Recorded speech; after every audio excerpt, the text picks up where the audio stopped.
Oui. Là, nous sortons d'une période dramatique où celui qui est à la tête de l'État, en réalité, se maintient avec un taux de participation qui va... alors, nos observations, c'était entre 8% et 12% de participation sur l'ensemble du territoire. Il y a même des régions où on est à 5%, à peine 5% de participation. Mais comment vous avez pu observer ça puisque vous n'étiez pas dans les bureaux de vote? Si, on a... alors, c'est très... vous regardiez à travers... Non, c'est très documenté puisque nous avons des bases des fédérations. Je viens de vous parler du comité central et de pourquoi il y a eu cette réaction.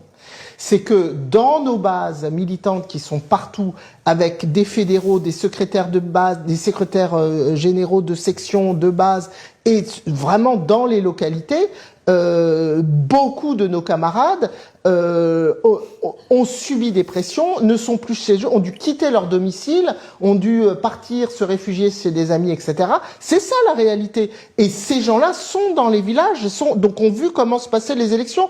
Dans certaines localités où on fait le constat qu'à 16 heures, il y a eu 18 votants dans les bureaux de vote et que c'est comme ça dans tout le canton, voilà, c'est la réalité, elle est là, elle est documentée.